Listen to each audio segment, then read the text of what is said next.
my favorite new techniques is called extreme distressing. And I think it looks so lovely on a card. Whereas distressing used to be something all about grungy, it can now be very chic and very vintage looking. So I'll show you how we're going to do that in today's card. The dies we'll be using in the card today are the Charming Hearts corners. We'll also be using out of the Greek collection the Kefalonia die, as well as the Santorini die. And for the sentiment, we're just going to be using the center here of this noble die called Classic Adorned Rectangles. And we'll be doing a little bit of stamping with one of the stamps from the singles range. This is called the Elemental Swirl. That'll be shown a little bit later on. So I'll get right into the background here and the extreme distressing. So a couple of keys to this, I think, is using not one but two pieces of card together, because you kind of get a little bit of a ruffly look that way. So it does tend to give it a more feminine feel to it rather than just a real grungy, distressed look. So I've gone ahead and I've torn the edge of the larger one already and done a tiny bit of distressing with that. And I've gone around and done some of this one, but not all of it, so I'll show you. Now, what I find easiest is if I take my scissors and just put a little cut into each of the corners to get it started. And when you go to tear, you'll leave what I call like just a real nice rugged edge if you tear away from yourself. So I like to hold it this way and pull this direction to get a prettier edge. If you prefer to hold it towards you and you can see what you can do, and then you're going to be pulling it towards yourself, but it will give you that same sort of finish either way. And then just tear and use your thumb to kind of guide that along the way. Okay, so that's just the beginning of that. So that's a pretty edge, but if we take our scissors and we go in and we rough it up, just rub the fibers on those edges up a little bit more. You can see how that fiber from that paper will start to fray and give you a prettier look. And I like to just move my hand around and hold it close to the edge of the scissors and rub it back and forth. You can even do a little bit of tearing in there. I think it all adds to the look of it. A little bit more, and we'll go around the edge just a tiny bit more. Get it all nice and rubbed and bring that real pretty feathery edge to the paper up to the surface. There we go. Okay, so the next step is if you want to give it a little bit of an antique look, go in with your antique linen distressing and a piece of cut and dry, and I like to just kind of touch the edges so you have that little bit of brownness to it so it doesn't look quite so new, and that'll give it a slightly more vintage look. Okay. There we go. And the last step to this is you want to tape your pieces together, but only put a little bit of tape kind of in the center, leaving the edge part free, and I'll show you why. Put the two pieces together, and you're going to have really different looks to it, so don't worry about that at all.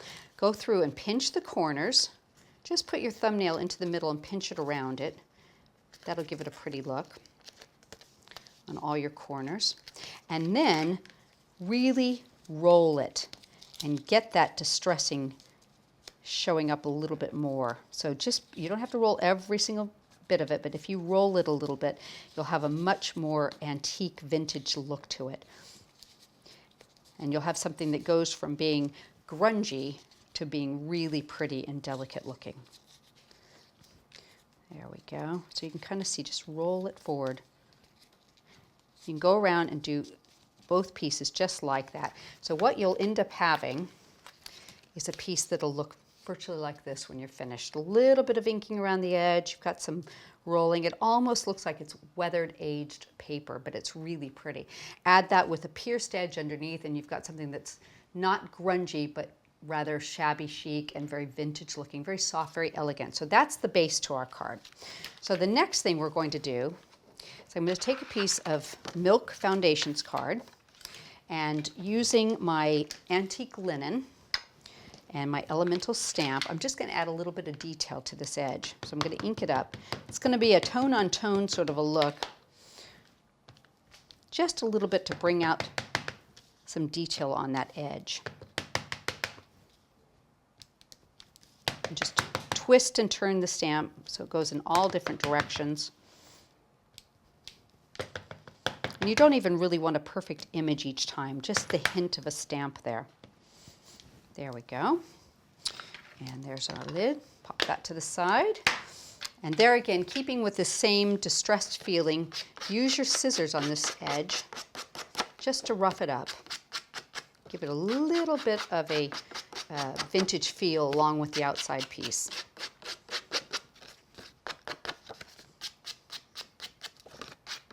I like the way this is coming out. That's very pretty. Okay, so that's nice.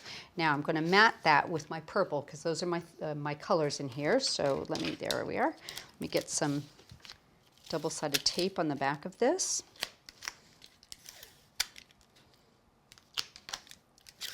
Get that nice and stuck down. There we go. A little bit over the edge there. Okay.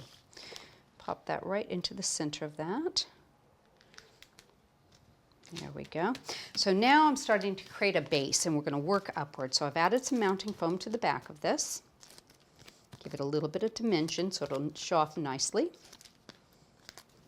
Okay. Seat that into that. There we go. Okay. And I've got another section that I've done the same thing except without the stamping. So I just want to have a bit to highlight there. But before I put this piece on, what I'm going to do is add in my corners.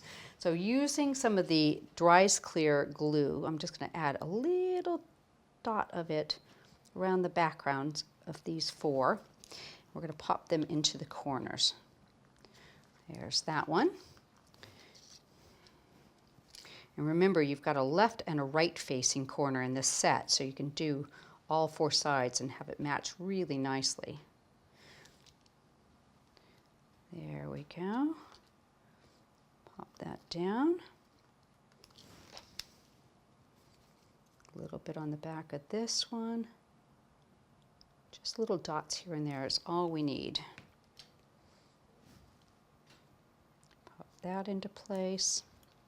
So I've just cut two of each side, and it'll frame that bottom section off really, really nicely. There we go.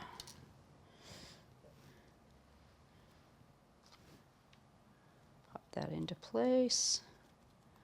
Make that all nice and lined up. That looks lovely. Okay, so our next section up, same thing without the stamping, slightly smaller. And some mounting foam right in the middle here. It's going to just catch the edges of those corners. So they'll be peeking out from underneath. Okay. I went ahead and cut one of the Santorini dies out of the same matching purple color. Isn't that pretty? You've got the beautiful detail showing through there. And I've got some mounting foam on the back of that already. Pop that into place. And let's do a little bit more cutting. I'm going to use the center of my rectangle here. It's got a really pretty little oval die there, and I'll cut my sentiment out with that. Center it right around that. I always stamp my sentiments first and use my die cuts around them so I can get them nice and straight. And let's pull out our cutting mat and run it through the grand caliper. There we go. That out, and I want to do a little bit of inking, so I'm going to pop that right back into the die. Just make sure it's seated inside of that. There we go. Going back to my antique linen to tie that color in and my cut and dry foam. Just tiny little bit around the outside to frame it. Now I've stamped the sentiment with a blue-violet Archival, so it's a permanent ink. So I'm just going to go around it with the antique linen, which is water-based, so it won't have any problem going around the edge. There we go. That looks good. You can see it's just enough to bring it into focus there. pretty. And I'll add a tiny bit of mounting foam to the back of that. And seat that in the middle. Now I've used the Kefalonia dies and I've done a little bit of matting and layering. The nice thing about these die sets is that all the centers line up, but they're concentrically formed, so you can use the different sets together to make mats and layers. Put that right into the middle of that. And we'll finish off our card. There we go. How pretty is that? Add a couple little pearls in the corner and you have a beautifully finished card that I think anybody would love to receive. Hope you've enjoyed today's video and look for us again soon.